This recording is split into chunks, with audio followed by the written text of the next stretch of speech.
Hello everyone. Today I JV'n Manisha Singh teaching you study of milling of wheat. This is a practical subject. Subject name is process technology in lab.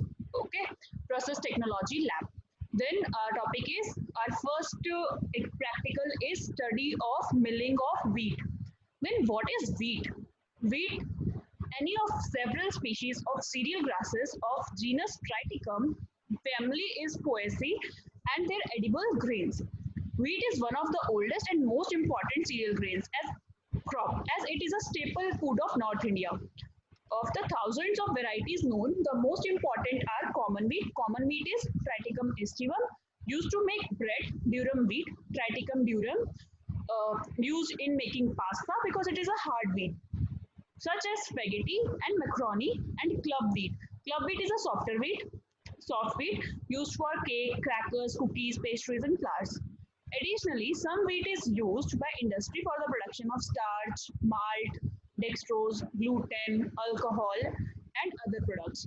This is the structure of wheat grain, in which you can see most of the part is endosperm, little bit is germ, and the bran. Bran portion is rich in fiber, B complex vitamins, trace minerals, and phytonutrients, whereas germ is rich in essential fatty acids, vitamin E, B complex vitamins, and trace minerals.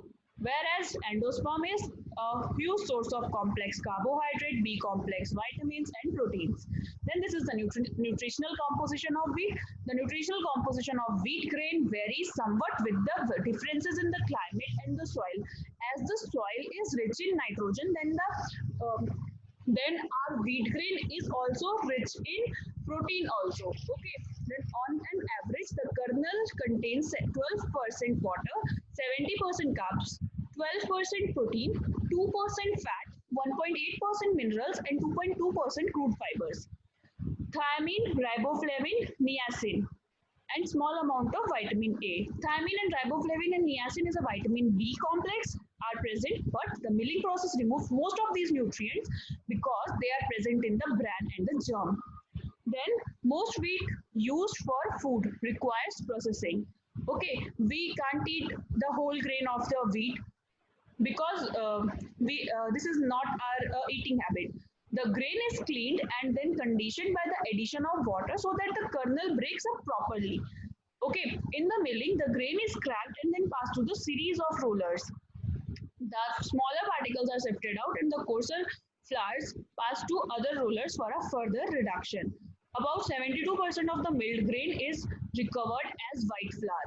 Okay, then flour made from the whole kernel, this is known as gram flour, and that will more prone to rancid, and it has very less storage because the germ contains some oil which leads to rancidity. Okay, white flour which does not contain germ preserves longer. Inferior and surplus wheats and various milling byproducts are used for the livestock feeds. Then these are the types of wheat. Types of wheat में है हमारे wheat grown in the dry climates are generally called hard wheat, and because they contains protein content 11 to 15%, and the hard wheat type wheat is used for the bread making. The wheats of humid areas are softer with protein content of 8 to 10%, and they have weak gluten. The softer type of wheat is used for making cakes, crackers, cookies, pastries, and household flours. Durum wheat semolina is used for making pastas and elementary pastes. Now come to the point, what are the steps of the milling? The wheat milling process involves separating the wheat grain into its constituents, that is the germ, bran, and the endosperm. Endosperm is basically our wheat flour. Bran Hindi में इसको चूरी बोलते हैं. That's it. It follows the steps below. However, wheat milling is more complex than is conveyed by this simplified view.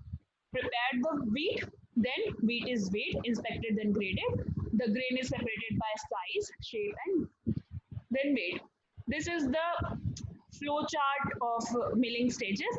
First of all, we basically clean the wheat by washing or by sieving, etc.